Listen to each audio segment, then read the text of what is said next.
SPO 的球鞋究竟哪一款更加适合你？不同的鞋款搭配哪一副鞋垫，又能得到最好的实战体验呢？SPO 现有的4个系列 Player、Game、Ranger 以及 Easy 一共4个，其中我相信大家对于 Player 的了解相对来说应该会稍微多一些，毕竟是最早推出的一个系列嘛，对吧？那我相信关注我比较久的兄弟们应该也都知道，我最近在买 SPO 的东西，对吧？而在我直播带货的这一段时间里面，被问及最多的一个问题就是究竟哪个鞋款会更加适合自己？不同的鞋款搭配不同的鞋垫，又会产生怎样不同的化学反应呢？那今天我就尽可能详细的来给大家介绍一下，尽量能让大家更深层次的去了解到不同的鞋款，去更详尽的了解到不同的鞋垫，好吧？视频可能会比较长，建议大家先点赞、评论、收藏、转发，等有时间了再静下心来好好观看，好吧？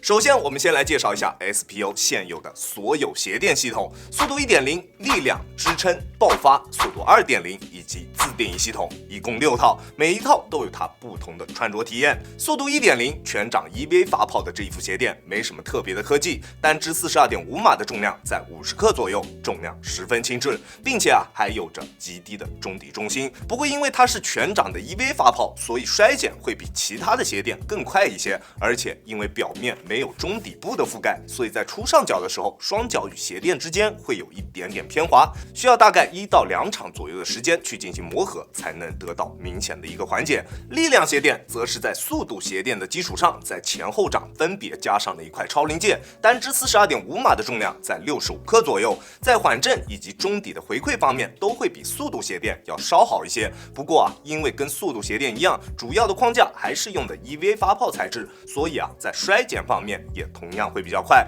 而速度 1.0 和力量鞋垫这2个鞋垫系统在穿着一段时间之后，在前掌的发力点位之处或多或少都会有比较明显的凹陷，这也就导致了很多兄弟都反馈 Player One Plus 会有内扣的问题存在，其实就是因为这2副鞋垫的衰减会比较快，所以也就会比较容易出现这种内扣的情况。不过力量系统鞋垫因为在前后掌都加上了这一块超临界，所以相比速度 1.0 力量系统鞋垫的衰减相对来说会稍微好那么一点点，衰减的速度也会要慢一些。支撑鞋垫虽然同样使用的是这种全掌的 EVA 框架，但是发泡的方式会不太一样，材料会更加软弹一些。前后掌也跟力量系统一样，分别加上了一块有一定厚度的超临界，在外侧也加上了一块面积不小的 TPU 支撑片，单支 42.5 码的重量在80克左右，是所有鞋垫系统当中重量最重的一款。我相信了解 SPO 比较早的兄弟们应该都知道，这副鞋垫其实是当时为了弥补初代 Player One 那拉胯的抗扭和防侧翻而推出的一副鞋垫，所以后来不管是哪个鞋款都没有搭配过这一副鞋垫进行售卖，所以可能体验过的兄弟相对来说也会比较少一些。而上述的这3副鞋垫都有着同样的一个问题，就是它们的侧墙都会起得比较高，侧墙的厚度也会略微有一点点偏厚，所以很多宽脚或者是脚型偏宽的兄弟们在使用这几副鞋垫的时候，都会碰到鞋垫磨小脚趾的这一个问题。有很多兄弟都会选择把他们的侧墙给剪掉，但是这样的操作我个人是不推荐的，不仅会破坏鞋垫原有的一个状态，而且剪得不好也很可能没有办法解决掉这个磨小脚趾的这个问题。我个人还是更加推荐大家去买一张砂纸，慢慢的给它去磨，把它小脚趾对应区域的侧墙给稍微磨薄一些，这样不仅不会破坏鞋垫的整体形态，还能很好的解决掉磨小脚趾的这个问题。大家可以去试一试，好吧？OK， 接下来就是这一副大家都非常喜欢的爆发系统鞋垫，全掌 Pebax 发泡而成的超临界鞋垫，单支 42.5 码的重量在78克左右，韧性非常高的一副中底鞋垫，也是大多数兄弟选择 SPO 的篮球鞋首选的一副中底系统，因为它有着一个非常出色的缓震表现，即使是体重比较大，对于缓震有比较高要求的兄弟们去选择它，也都完全没有任何问题，并且在有着出色缓震的基础上，它还有着10分拔群的中底反馈，在我们发力蹬地的时候，它能提供给我们10分出色的中底力反馈，确实非常符合它的这个名字爆发，你确实能够在这副中底系统上体验到爆发的感觉。不管是跑动还是发力蹬地，中底给到的反馈都会非常的明显，弹性非常足，并且它在鞋垫上方还加入了非常大面积的热熔点胶，增加双脚与鞋垫之间的摩擦力，不会有其他鞋垫身上存在的那种鞋垫表面偏滑的问题。当然它也有着比较明显的缺陷，就是它对于小体重的球员其实并不是特别的友好。如果没有一定的体重基础，或者脚底下没什么力，那你可能没有办法很好的去驾驭这一副鞋垫。你可能会觉得它非常的硬，没什么脚感，再加上它衰减比较慢的这一个特性，需要花很长的一段时间才能把它磨合好。然后就是这一副随着 Player One Plus Lite Version 一起发售的速度 2.0， 由 ATPU 发泡而成的全掌超临界，并且在足弓处还加上了一块硬度稍高的 EVA， 以起到足弓支撑的作用。单支 42.5 码44克，非常的轻质。这一副鞋垫是我个人体验下来非常有魅力的一副鞋垫，在正常走路或者是静止状态下，它整一个提供给我们的脚感是非常棒的，非常的柔软。而当我们穿上它开始去打球，开始去做动作的时候，你就会发现这一副鞋垫好像跟变了个人似的，体验完全不一样了。在发力蹬地的时候，它完全不会泄力，甚至还能提供给我们一定的力反馈，会有一定的推进感。而且中底的整一个过渡也非常的丝滑，非常的流畅，真的是非常棒的一副鞋垫。这一副鞋垫在我的体验下来，它就是一副有着媲美全掌 Zoom 出色脚感的一副鞋垫。而且在这一基础上它不会泄力，整一个反应性以及缓震极限都非常棒。如果你是脚感党，平时特别喜欢穿一些搭载全掌 Zoom 的篮球鞋，又觉得那些搭载全掌 Zoom 的篮球鞋在穿了一段时间之后，中底的泄力感会比较明显，那这一副速度 2.0 就是你非常好的选择，脚感出色且不泄力，真的非常非常棒。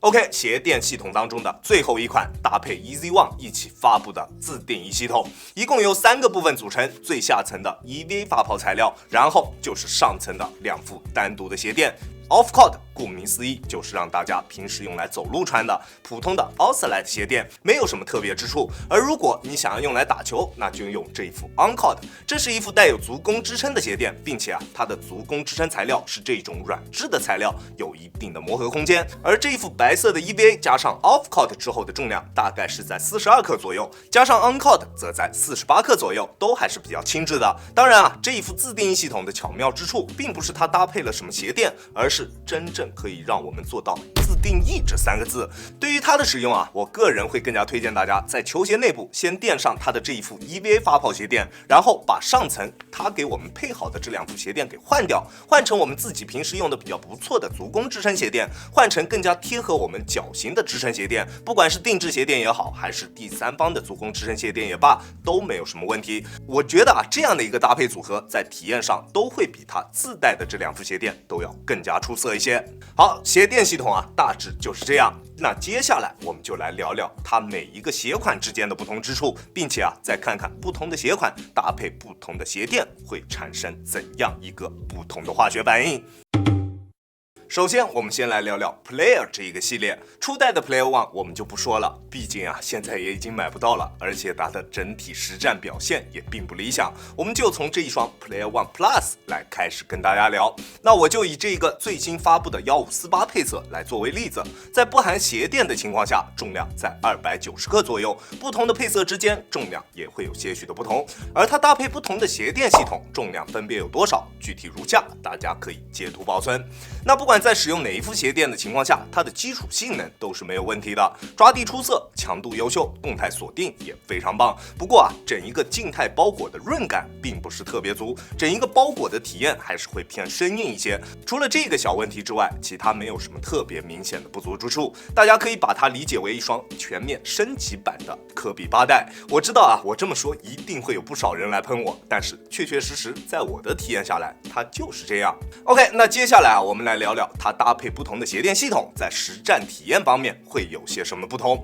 Player One Plus 搭配自定义系统加 Off Court， 推荐指数2颗星。因为 Player One Plus 是一个无中底的设计，拿掉鞋垫之后就只剩下了一层外底橡胶和一层中底部，所以用上了自定义系统之后，中底的重心会变得极低，场地感极强，基本上就跟踩在地上没有什么特别大的区别。而且整一个鞋仓的内部空间也会有明显的提升，即使是宽脚高脚背的兄弟也都能穿。但是啊，它所带来的副作用也非常明显，在用上了自定义系统之后，中底的缓震几乎就可以忽略不计了，只能满足大家在正常跑动时所需的缓震。要打球的话，除非你真的对于缓震一点要求都没有，不然我就不推荐你使用这一套中底系统。而且啊，因为 Player One Plus 的外侧强度会高于内侧，所以在用了自定义系统之后，中底会有轻微的内扣现象存在，但是啊，不是特别的明显，这一点大家可以放心。Player One Plus 搭配自定义系统加上 On-Court 推荐指数 2.5 颗星，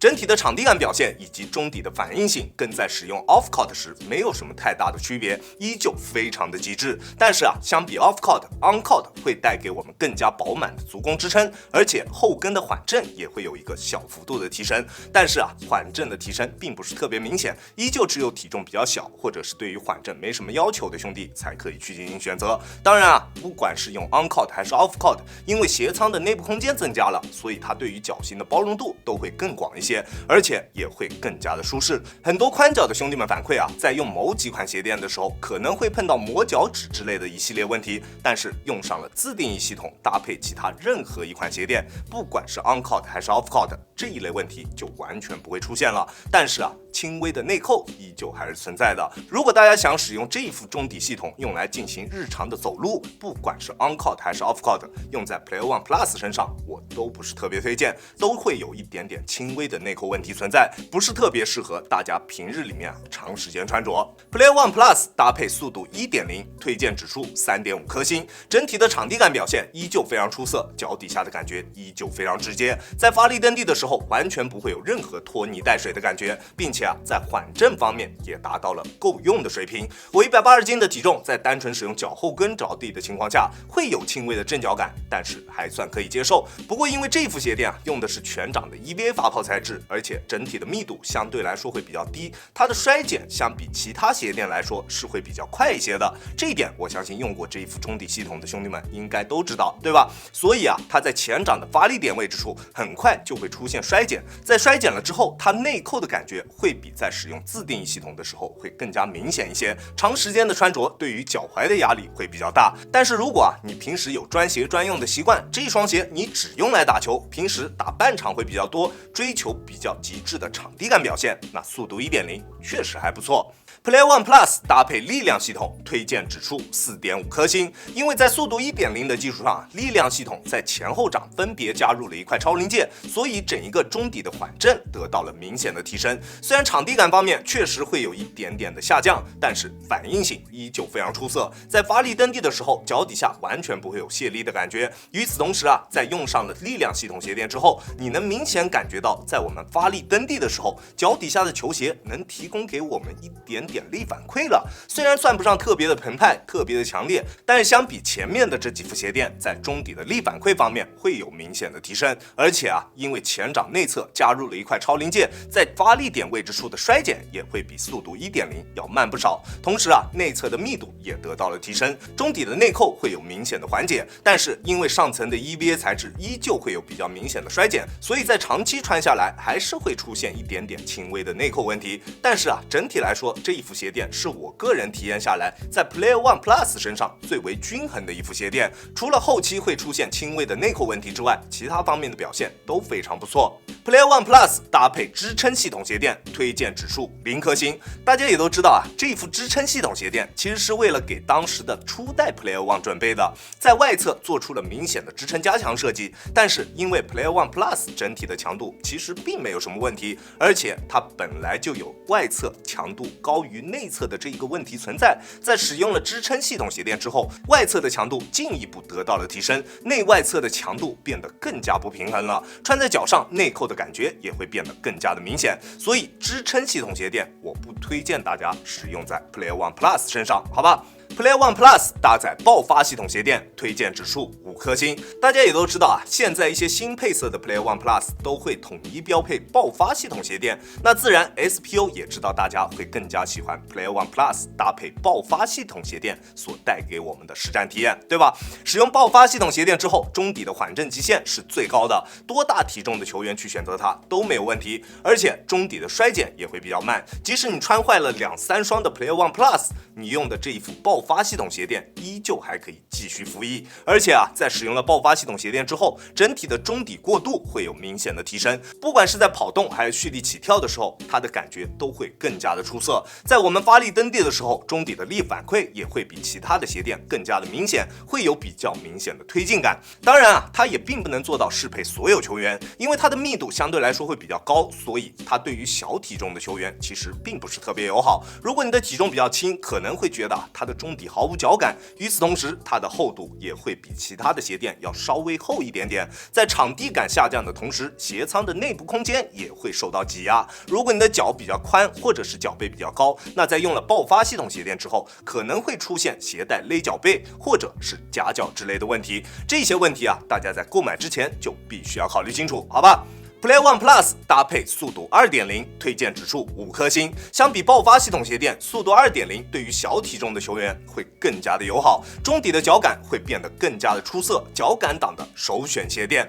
并且啊，在中底的过渡方面也同样非常出色，跑跳时的中底力传导非常的丝滑，并且啊，在足弓处加入了一块足弓支撑模块之后，足弓处的支撑也会变得更加的饱满，更加的舒适，同时重量也会有明显的下降，脚底下能明显感觉到会变得轻快了不少，体验感真的非常棒。而且它在有着出色脚感的同时，还有着非常优秀的反应性以及缓震表现。在发力蹬地的时候不会有明显的泄力感，在单纯使用脚后跟着地的时候也不会有明显的震脚感，各方面的表现都非常棒。当然啊，在这两个方面它的表现都是比不上爆发系统鞋垫来的给力的。那如果你想要更加出色的中底反馈或者是缓震极限，那爆发无疑是更好的选择。而如果你是更加追求脚感，或者你的体重本就比较小，那速度 2.0 则会更加适合你。OK，Player One Plus 搭配不同鞋垫时的实战体验差不多就是这个样子。我相信啊，你应该知道哪一副鞋垫会更加适合你了，对吧？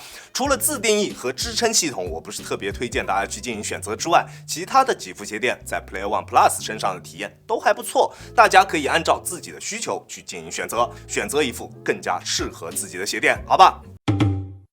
那接下来我们来看看 Game One Mid。Game One Mid 这一个鞋款在实战方面的表现也非常不错，它相比 Player One Plus 会有更好的整体强度以及更为出色的耐磨表现。如果你想要穿它去进行一些水泥地上面的实战，也完全没有任何问题。而且啊，它在包裹方面的表现也会比 Player One Plus 要更加紧致一些，整一个鞋楦的宽度会更窄，对于窄脚的兄弟会更加的友好。不过宽脚的兄弟嘛，就尽量不要去选择它了，好吧？前掌的大底翘度也会更高，在滚动感方面比 Player One Plus 也会要稍好那么一点点。当然啊 Game One Mid 这一双鞋身上的问题也非常明显。首先第一个就是整一双鞋的舒适度相比其他的鞋款都会要稍差一些，出上脚的时候前掌的弯折点处会有比较轻微的卡脚情况，而且啊脚踝处也会有一点点卡脚踝，当然这些问题在穿着一段时间之后都会得到缓解，这一点大家可以放心。而且啊，因为它的大底橡胶在硬度方面会比 Player One Plus 更高，所以在内场的抓地力会比 Player One Plus 要稍差那么一点点。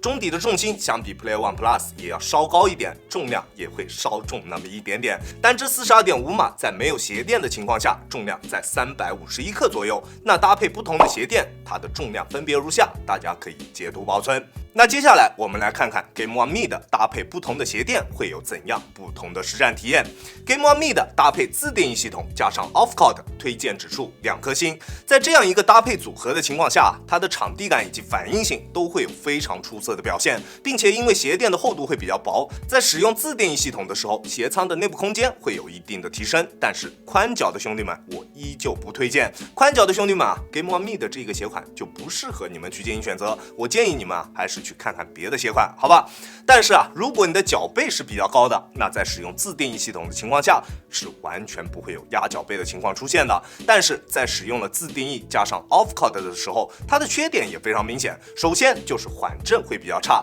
一定要是对于缓震没有任何要求的兄弟才可以去进行选择。即使在室内的木地板上面打球，它的缓震我觉得也会不太够用，而且与此同时，它会伴随着一点点轻微的内扣，不过并不是特别明显。如果只是在平时打球的时候穿是没有任何问题的，大家可以放心。Game One Me 的搭配自定义系统加上 On-Court 推荐指数2颗星，这一套搭配组合啊，用在 Game One Me 的身上的整体体验跟在使用 Off-Court 时没有什么特别明显的区别，不管是缓震啊、场地感啊、反应性啊，还是整体的过渡啊，都没有什么区别。除了足弓处的支撑会变得更加饱满一些之外，没有任何区别。我同样不是特别推荐大家去进行选择。Game One Me 的搭配速度 1.0 推荐指数1颗星，使用了速度鞋垫之后，它的整体缓震表现啊，确实会有比较明显的提升，即使是大体重的球员也完全够用。但是啊，除了这一点提升之外，其他都是缺点。首先，整体的过渡比较一般，整体的润感会有大幅度的下降，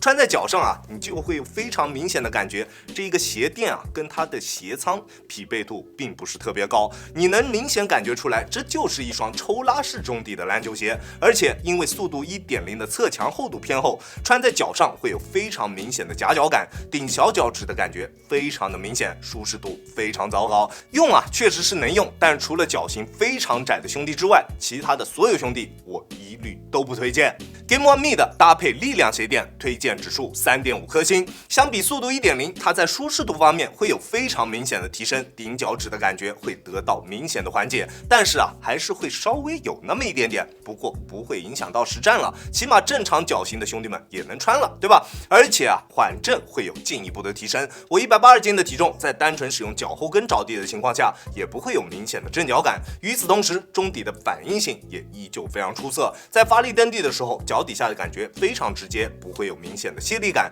在跑动以及蓄力起跳的时候，整体的过渡也会变得非常丝滑，不会有明显的断层感，跑跳的感受会比前面的这几副鞋垫都要更加出色，整体的体验还是非常不错的。Game One Me 的搭配支撑系统鞋垫推荐指数4颗星，支撑系统鞋垫啊，用在 Play One Plus 身上的时候，整体的体验是非常糟糕的，但是用在 Game One Me 的身上，居然出乎意料的还不错，整一个足弓支撑会变得更加的饱满，而且完全没有任何内扣的感觉，并且啊，对于整体的强度也会有非常明显的提升。如果你平时打球的强度会比较大，觉得 Game One Me 的在搭配其他鞋垫的时候，整体的鞋身刚性会有点不太够用的，那可能支撑系统鞋垫会是你非常不错的选择。而在其他方面，它的整体表现跟力量鞋垫没有什么太大的区别，整体表现非常不错。Game One Me 的搭配爆发系统鞋垫推荐指数5颗星，没有任何意外，爆发系统鞋垫就是 Game One Me 的最佳拍档。在使用了爆发系统鞋垫之后，中底的力反馈以及推进感都会得到明显的提升，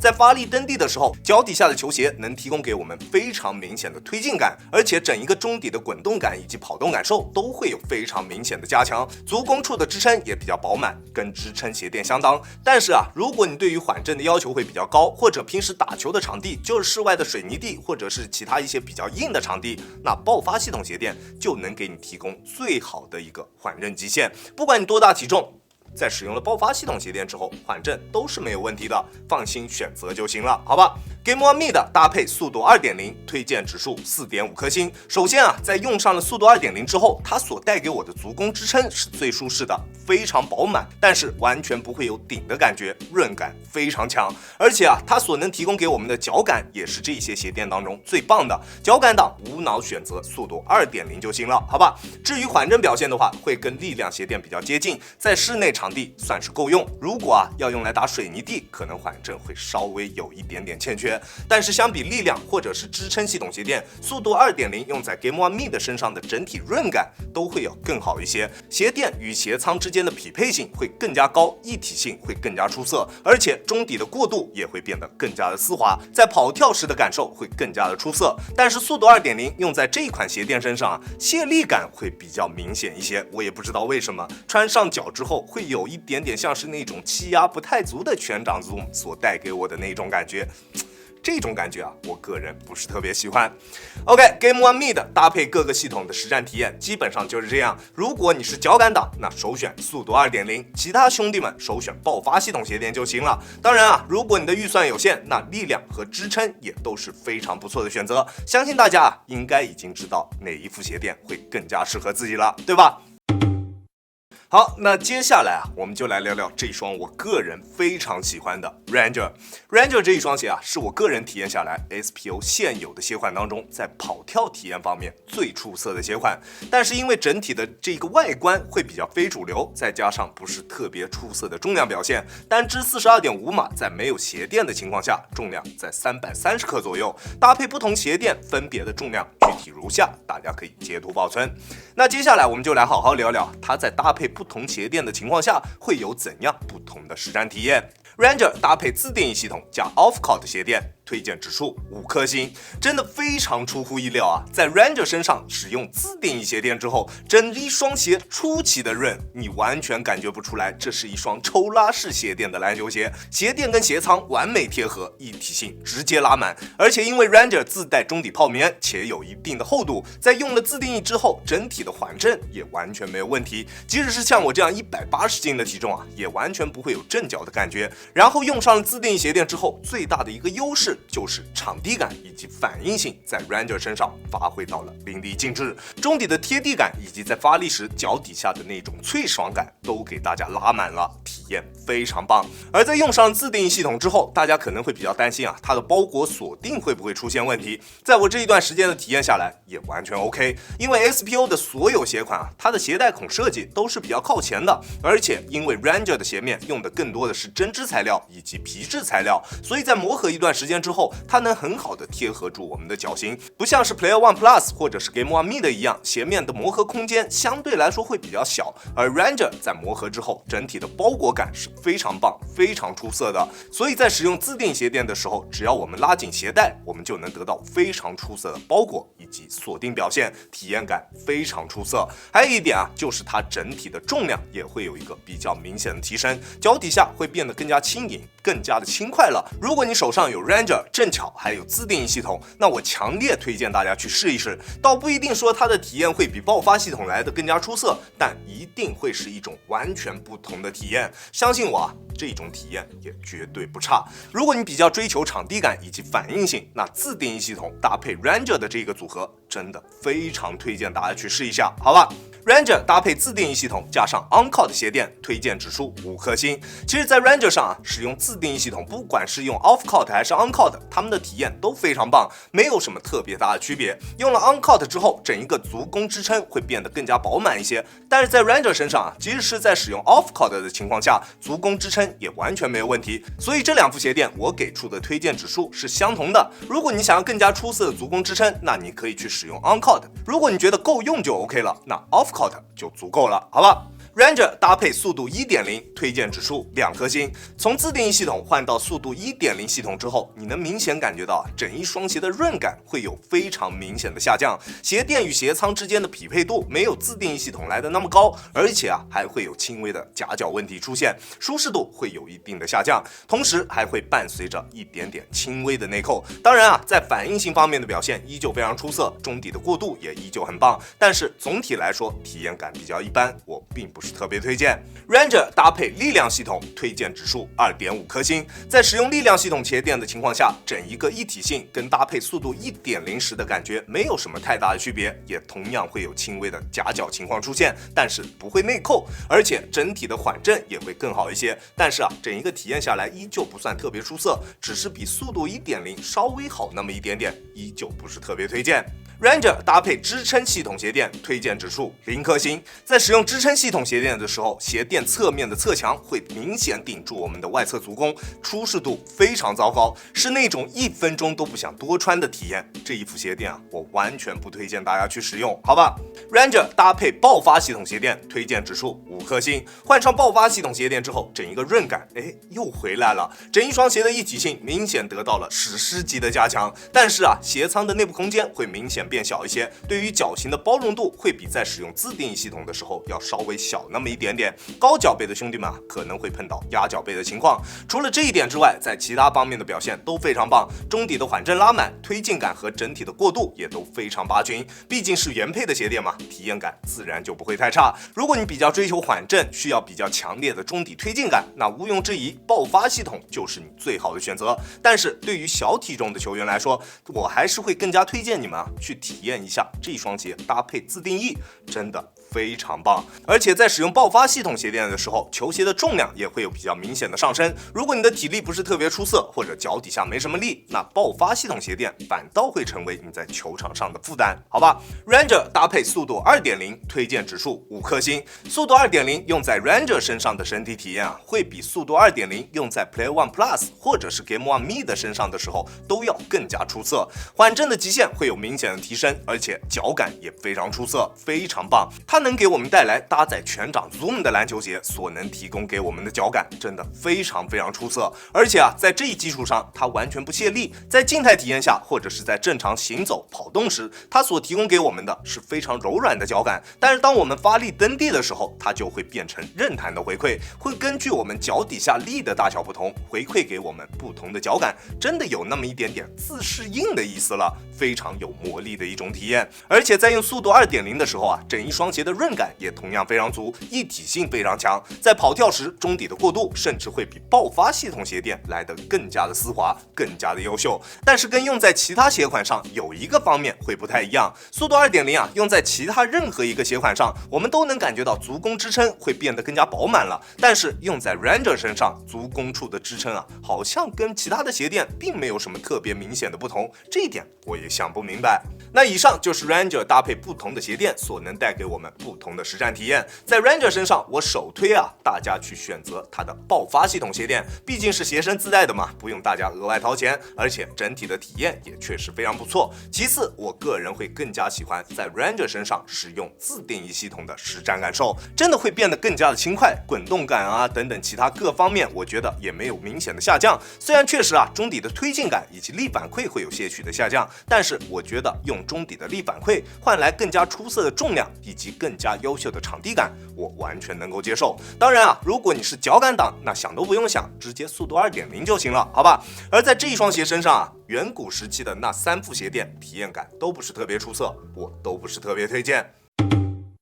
那下面一位就是近期热度最高的 Easy One， 出色的灵活性，极致的抓地，还有着非常不错的滚动感，以及最重要的它这一个场内场外兼顾的特性。不管是打球还是日常穿搭， Easy One 都是非常不错的选择。而且这一双鞋是我去年下半年至今上脚时间最长的一双鞋。日常走路打自己的一些球局，只要不是测试新款，我脚下穿的基本上都是 Easy One， 越穿越喜欢，真的特别的好穿。甚至穿多了 Easy One 之后，再去穿其他的一些鞋款，都会觉得那些鞋款好像特别的不灵活，特别的别扭。有条件的兄弟们，我真的非常推荐大家可以去尝试一下 Easy One， 这真的是一双非常有魅力的鞋款。那如果你们还没有买过 SPO 的篮球鞋，想要体验一下，那我首推的就会是 Easy One。外观出色，性能优秀，而且重量也特别轻质，单只42.5码，在没有鞋垫的情况下，重量在275克左右。那搭配不同的鞋垫系统，它的重量分别如下，大家可以截图保存。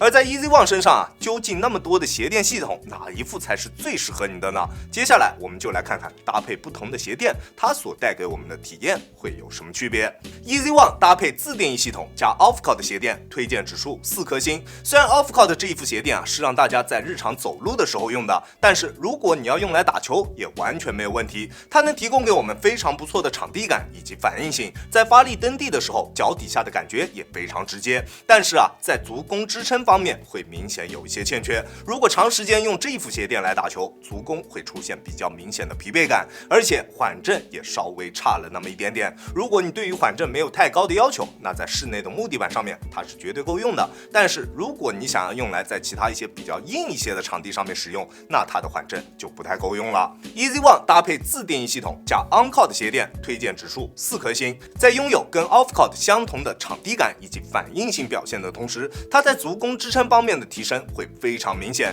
但是因为 OnCourt 鞋垫它前后的高度会有一定的区别，而且在后半段的支撑部分是突然高一段，在上脚之后中间位置处会有比较明显顶起来的感觉，鞋垫自身的过渡并不是特别的丝滑，会有一点点轻微的异物感。而且很多足弓偏低的兄弟们都反馈，他们在使用 OnCourt 的时候会有比较明显的顶足弓的情况出现，所以 OnCloud 用在 Easy One 身上的整体体验其实也并不是顶级的。但是相比 OffCloud， 它的缓震会有小幅度的提升，在室内是完全够用的，穿它打球足弓也不会有疲惫的感觉。而这两副鞋垫之间的区别的话，在使用 OffCloud 时会有更好的舒适度，而在使用 OnCloud 的时候会有更好的足弓支撑，算是各有千秋吧。而 Easy One 搭配自定义系统最出色的体验是加上一副自己用的比较习惯的、用的比较不错的足弓支撑鞋垫，这样的一个搭配组合我的推荐指数是5颗星。我强烈推荐大家可以去尝试一下赞斯特的这一副足弓支撑鞋垫，体验真的非常棒。虽然价格确实小贵但相比其他的足弓支撑鞋垫，它可以选择低、中、高不同的足弓高度，大家可以按照自己的足弓高度选择对应的鞋垫，这一点是其他足弓支撑鞋垫所不具备的。而在用上了自己平时用的比较习惯的足弓支撑鞋垫之后，整体的舒适度支撑力度以及整体的中底过渡各方面的表现都能得到明显的提升，体验非常优秀。甚至如果有兄弟有自己的定制鞋垫的话，那在用上了定制鞋垫之后，这一双鞋就完全变成了为你量身定制的一个鞋款，直接宣判封顶。但是如果你对于缓震的要求会比较高，那在用自定义这一道搭配组合的时候，可能缓震还是会不太够用，可能别的鞋垫系统会带给你更好一些的缓震体验。Easy One 搭配速度 1.0， 推荐指数3颗星。用了速度 1.0 之后，一上脚最明显的不同就是它的润感会有明显的下降，鞋垫的存在感非常强烈，整一个一体性会有比较明显的下降，但是缓震确实更加出色了。我在单纯使用脚后跟着地的时候，也完全没有任何震脚的感觉，中底的过渡也非常流畅，在跑动时的感受非常棒。而且速度 1.0 在其他鞋款上使用的时候多多少少都会有那么一点点轻微的内扣，但是在 Easy One 身上完全不会有任何内扣的感觉，反应性和场地感也都非常棒。不过会有一点点轻微的顶脚趾的感觉，会有一点点轻微的夹脚，对于宽脚的兄弟们来说可能不是特别的友好。Easy One 搭配力量系统鞋垫，推荐指数5颗星。虽然力量系统跟速度系统在用料方面其实没什么特别大的区别，但是真的非常奇怪，力量系统用在 Easy One 身上之后，整一双鞋的润感会有明显的提升，鞋垫与鞋仓的贴合度会明显比在用速度 1.0 的时候要更高一些，夹脚的感觉也消失了，整一个一体性以及舒适度都会要更好，并且缓震极限也会有明显的提升，即使是要用来打外场也绝对够用。虽然场地感相比前面几副鞋垫确实要稍微下降一些，但是反应性依旧非常棒，在发力蹬地的时候，脚底下的感觉非常直接，完全不会有任何泄力的感觉，在跑跳时中底的过渡也特别丝滑，整体体验非常棒，就是一双非常均衡且非常有性价比的选择。Easy One 搭配支撑系统鞋垫，推荐指数0颗星。这一副鞋垫因为它后跟的开口会比其他的鞋垫要更大一些，放在 Easy One 当中，上脚后会明显感觉到它的后跟锁定，跟在用其他鞋垫的时候完全没法比，后跟的鞋面会被支撑鞋垫给撑开，后跟的鞋面被支撑鞋垫撑开之后，即使把鞋带拉得非常紧，后跟的鞋面也没有办法很好的包裹住我们的后跟，总感觉后跟处空空的。而且跟在 Ranger 上的体验一样，支撑鞋垫用在 Easy One 身上的时候，在外侧足弓处会有轻微的异物感，体验感并不是特别出色，我不推荐大家在 Easy One 身上使用这一副支撑系统鞋垫，好吧。 Easy One 搭配爆发系统鞋垫，推荐指数4.5颗星。首发的几个配色像是纯白、OOTD 以及 Dust，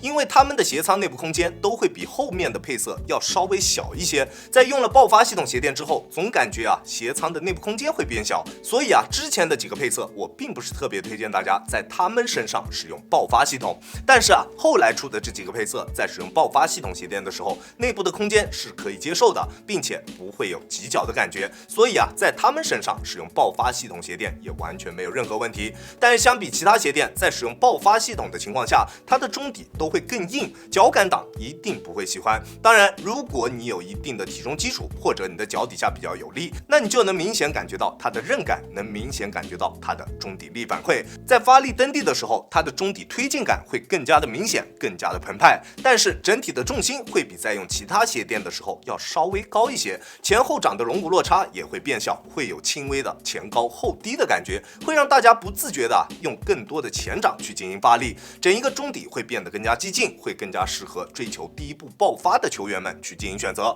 而且缓震极限毋庸置疑是这些鞋垫当中最高的。不过不知道为什么，在跑跳时中底的整体过渡却比不上其他鞋垫来的那么出色，这一点我会觉得是一个小小的扣分项。其他方面的表现确实都非常不错，但是切记啊，OOTD、纯白以及 Dust 这3个配色跟爆发系统鞋垫并不是特别的适配。如果你们手上的正巧就是这3个配色，那我不是特别推荐你们去搭配爆发鞋垫使用，好吧？Easy One 搭配速度 2.0， 推荐指数5颗星。SPO 签约球员 Johnny Sun 的最爱组合，在使用了速度 2.0 之后，它的脚感会有非常大幅度的提升，而且整一双鞋的润感也非常足，一体性非常强。跟 Ranger 一样，在用上了速度 2.0 之后，中底会有媲美 GT Cut One 的出色脚感，并且整体的缓震也非常优秀。我在室内穿完全感觉不出任何的震脚感，即使是要用来打水泥地也完全没有问题。并且在这一基础上，它的反应性也特别棒，在大力蹬地的时候，脚底下的泄力感非常轻微，这种正常情况下比较柔软，而大力蹬地时又不泄力的感觉，真的非常有魅力。这种自适应的感觉真的是谁用谁知道。而且在用了速度 2.0 之后它所带给我的足弓支撑也是最舒适、最饱满的，在跑跳时的过渡感受也同样最为丝滑。如果你是脚感党，那首选必定是速度 2.0。OK，Easy One 搭配不同的鞋垫大致的体验就是这样。其实除了速度 1.0 和支撑系统这2副鞋垫之外，其他的都可以选。如果你比较追求场地感，首选自定义鞋垫搭配自己用的比较习惯的足弓支撑鞋垫。如果你比较追求第一波爆发，那爆发系统鞋垫就是你最好的选择。或者你比较追求脚感，那毋庸置疑一定是选择速度 2.0。或者你想要更加均衡、更加实惠的一个搭配，那力量系统我也非常推荐。当然速度 1.0 或者是自带的自定义系统，如果你想用那也 OK， 但是支撑鞋垫千万不要用，好吧？体验感真的非常的糟糕。那接下来这双 Player One Plus Light Version， 这一双专门为青少年和女生推出的鞋款。不过我个人认为说它是为小体重球员推出的鞋款会更加的精准一些。可能大家对于这一双鞋的了解并不是特别多，因为这一双鞋好像没有太多的测试视频。而这一双鞋在我的体验下来，就是一双减配版的 Player One Plus， 它的重量确实会比一些老配色的 Player One Plus 更加轻质一些，单支 42.5 码，在没有鞋垫的情况下，重量在305克左右。而搭配不同的鞋垫，它的重量分别如下，大家可以截图保存。而它相比 Player One Plus， 除了在重量方面会不太一样之外，不管是在强度包裹还是舒适度方面，都会有一点点的下降。中底的碳板换成了玻璃纤维，虽然强度确实比不上碳板，但是支撑也完全够用。我180斤的体重，在打一些强度局的时候，也并没有觉得它的中底刚性不够用。而且在用了玻璃纤维之后，在我们变向的时候，你能明显感觉到它的中底相比 Player One Plus 会更加的易于弯折，会更加的灵活一些。但是它的鞋面舒适度确实会有一些小问题，在初上脚的时候，前掌弯折点卡脚的感觉非常明显，脚踝处的鞋面也会有比较明显的硌脚感，需要大概5到6场球左右的时间去进行磨合，才能得到明显的缓解。而且因为鞋面的内部填充变少了，对于窄脚来说，它的内部空间也会比 Player One Plus 更宽，前掌的锁定相对来说会较差一些。但是对于宽脚来说，这绝对是一个好消息。你可能穿不了 Player One Plus， 但是这个 Light Version 你一定可以适配。至于其他方面，像抓地耐磨等等各方面，它跟普通版本的 Player One Plus 没有什么太大的区别，大家参考 Player One Plus 的实战测评就 OK 了，好吧？那接下来我们就来聊聊它搭配不同的鞋垫会产生怎样不同的化学反应。Light Version 搭配自定义系统加上 Off-Court 的鞋垫，推荐指数0颗星。在使用了 Off-Court 的鞋垫之后，它的中底会出现轻微的内扣，而且缓震几乎为0，就像是直接踩在地上一样。确实场地感和反应性都给大家拉满了，但是要打球真的会有一些勉强，即使是在蓄力起跳的时候都会有明显的震脚感。就算你只想要用来在室内的木地板上面进行使用，缓震也完全不够用，而且足弓支撑也会明显的欠缺，打球真的没法用，千万不要选，好吧？ Light Version 搭配自定义系统加上 On-Court 鞋垫，推荐指数2颗星。换上了 On-Court 之后，中底的内扣明显消失了，而且缓震相比 Off-Court 会有一定的提升，起码在室内的木地板上面使用。如果单单只是用来训练穿那我觉得缓震是没什么问题的，还算够用。但是如果真的要用来实战，用来打一些高强度的对抗，那缓震确实就不行了，好吧？而它在场地感以及反应性方面的表现依旧会非常的极致，会比一些像是 GeoHoop 之类的鞋款更加的极致一些，更加的贴地，但是同样缓震也会更差。所以啊，如果大家要用来实战，还是不要用自定义了，好吧？Light Version 搭配速度 1.0， 推荐指数3颗星。在用上了速度鞋垫之后，能明显感觉到它的缓震是确实提升了非常多。在室内的木地板上面，如果你要用来进行实战，也完全够用。在正常的跑跳过程中，完全不会有震脚的感觉，而且整一个中底的过渡也会变得更加的丝滑。跑跳时的中底体验会比在使用自定义系统的时候要明显好非常非常多，而且内扣也不明显。如果你追求场地感，追求反应性，又想要用来打一些强度局，那这副鞋垫你可以试一试。不过啊，在用上了速度 1.0 之后，整一双鞋的润感会有比较明显的下降，整一双鞋的一体性会比较一般，你能够明显感觉出来，这就是一双抽拉式鞋垫的篮球鞋。Light Version 搭配力量系统，推荐指数4颗星。不出意外啊，力量系统用在 Light Version 身上的体验，跟用在 Player One Plus 身上的体验，同样都非常的均衡，非常的出色。整一双鞋的润感会明显提升，鞋垫与鞋仓之间的一体性会更加好一些，而且啊，中底的缓震也会有明显提升，即使大体重的球员也完全够用。而且啊，中底的整体过渡也会比之前的几副鞋垫更加的出色，不管是在跑动还是蓄力起跳的时候，中底的过渡都会更加的流畅，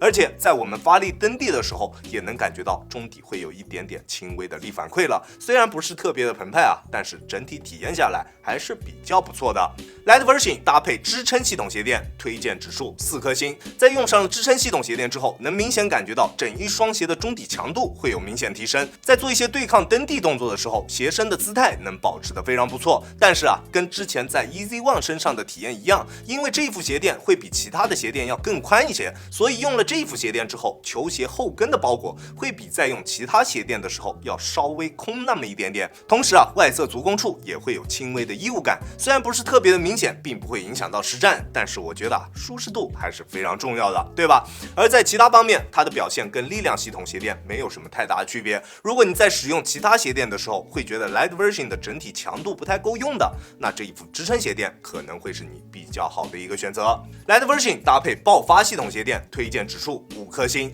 最适配 Player One Plus 的，终究还得是爆发系统鞋垫啊。这双 Light Version 也并不例外，在用了爆发系统鞋垫之后，缓震啊直接给大家拉满，而且中底的推进感也特别的明显，在发力蹬地的时候，中底的力反馈也会变得更加的出色，整一个中底会变得更加澎湃。不过对于小体重的球员来说，可能爆发系统鞋垫不是那么好去驾驭，没点体重基础很难把它踩开。而且啊，因为这一双鞋的定位本来就是为了青少年和女性球员而推出的一个鞋款，所以爆发系统鞋垫可能并不是特别适合这2个类型的球员去进行选择。当然啊，如果你是成年男性，脚底下还是比较有力的，并且尺码在44码以内，因为这一个版本的 Player One Plus 就只出到44码，那最适合你们去进行搭配的鞋垫就是爆发系统鞋垫，好吧？Light Version 搭配速度 2.0， 推荐指数4.5颗星。搭配速度 2.0 跟搭配爆发系统鞋垫之间的体验啊是完完全全不一样的。爆发就是主打的中底反馈、中底的推进，而速度 2.0 主打的就是轻质以及脚感。脚感绝对是这一系列鞋垫当中最出色的，没有之一。脚感党直接选择速度 2.0 就完事了。而且啊，这一副鞋垫所能提供给我们的足弓支撑是最饱满的。但是啊，因为 Light Version 的鞋楦会比较宽，所以在这一双鞋身上也会暴露出速度 2.0 表面偏滑的这个缺点。对于像我这样的窄脚，在做一些大幅度变向或者是对抗蹬地动作的时候，脚在鞋内会出现比较明显的位移，这是我个人比较不满意的一个地方。当然啊，在穿个10来场之后，鞋垫表面的摩擦力就会稍微变大一点，鞋垫表面打滑的情况就会有明显的好转。而且它在其他方面的表现也都非常不错，鞋仓与鞋垫之间的匹配度非常高，一体性非常强，而且啊，缓震也没有任何问题，也不会有特别明显的泄力感。根据它的定位啊，为了青少年和女生而推出的这一个定位，那搭配这副鞋垫确实就是最合适的一个选择。在 Light Version 身上，我个人体验下来啊，确实爆发系统的整体体验会更加加出色，但是它自带的速度 2.0 也绝对足够优秀。如果你是脚感党，那就用自带的速度 2.0 就 OK。如果你想要更加澎湃的中底反馈，那爆发则会是更好的选择。或者如果你觉得 Light Version 的强度会有一些不太够用的，那支撑鞋垫则能明显提升整一双鞋的刚性。而力量系统依旧是最具性价比的一个选择。剩下的几款鞋垫用在 Light Version 身上的体验都不是特别出色，我都不是特别推荐。OK，SPO 所有的鞋款搭配所有的鞋垫，它们分别的实战体验基本上就是这样。不知道大家有没有找到最适合自己的鞋款，有没有找到最适合自己的鞋垫？这一期视频真的花费了我非常多的时间。如果能够帮助到大家，希望大家可以给当子点个关注，点个赞，也可以把这一期视频分享给身边想要购买 SPO 鞋款的兄弟们。时长确实会比较长，但是毕竟大家要真金白银的去购买这些鞋款，对吧？那我觉得多花一点点时间去尽可能详细的了解到对应鞋款还是非常有必要的，好吧 ？OK， 这就是本期视频的全部内容了。再次感谢大家观看本期的亚当球鞋。如果你觉得我的视频还有点意思，欢迎大家在各大平台搜索亚当球鞋找到我，记得要点击关注哦，这会对我有非常大的帮助。好了，那我们下期视频再见吧，大家有空来做 ，Peace。